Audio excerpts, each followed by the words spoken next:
another video review. And today we're going to be taking a look at the brand new Marvel Universe Apocalypse. As I've said before, Apocalypse is easily one of my all-time favorite villains from any comic book series.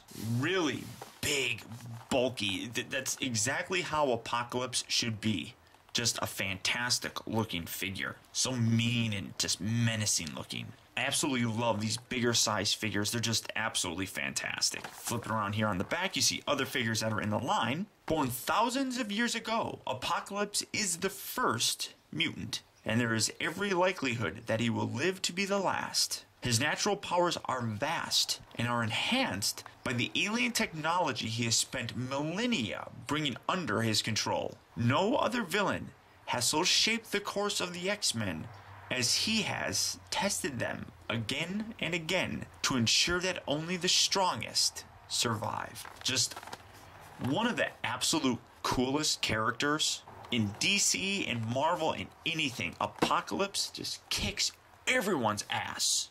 That's all I can say. He just kicks everyone's ass. He doesn't need to, he comes with a figure stand. He doesn't need to come with anything else, because it's Apocalypse. But let's get this guy open and see exactly how cool he is. The sheer awesomeness of Apocalypse is brought to us in this gorgeous looking figure. You can see he's a little bit bigger than 3 3/4. To use a little bit of a cliche saying, the look is marvelous. And that's not just a play on Marvel. But he does have a couple problems, which kind of disappoints me. Obviously, he does come with his figure stand, but like all big figures in the Marvel Universe line, the pegs are really close together. He's got holes on the bottom of both feet. But in order to peg them both in, you have to put his feet like that, and that just looks really kind of stupid. The figure, though, in general, suffers from some of the actual kind of cool looks to him. Now, in terms of his articulation, his head's on this little swivel joint. I don't think it really looks up and down much. But now, part of the problem is his arms. Now, you see all these hoses back here. These are very soft rubber, so they're very flexible, very pliable. However, his arm doesn't move forward. You can lift this up actually, and you can kind of see what's going on. Because this is attached to his actual forearm, you can't move his arm forward. I mean, you can even bending it is a little bit of a pain in the butt. That's really unfortunate. He can't both arms. He can't move his arms forward, which sucks. He can only bend it at the elbow, and that's really it. And that really kind of sucks. I mean, it's really unfortunate. That really kind of ruins the whole figure. Now you can rotate. Now, like for example, I rotated it around, so now it's going around. But that's about all that you're gonna get. And then it makes this all lift up, so you can lift it. It's just it requires some kind of wiggling around, getting these hoses on the outer side, and then lifting this whole panel up, which isn't too bad, but it still just really kind of suffers, and that's really unfortunate in my opinion. Now he does have a little bit of an ab crunch, rotates back and forth. He does have a little crotch piece. Legs go forward and back at the hip. They rotate at the upper part of the thigh. 2 joints at the knee.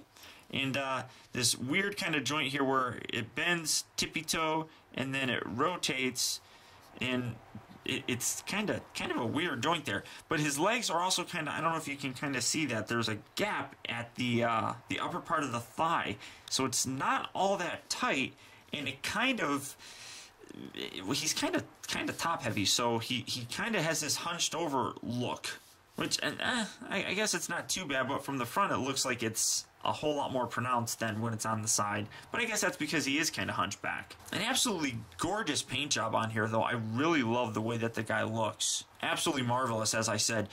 It is Apocalypse, so I do automatically have a very huge fondness for him.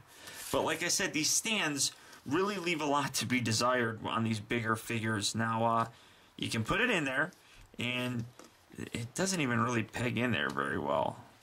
So it just kind of stands there, but now he's kind of on this like little pimp lean, which I guess you can put it up like that. It makes it a little bit better.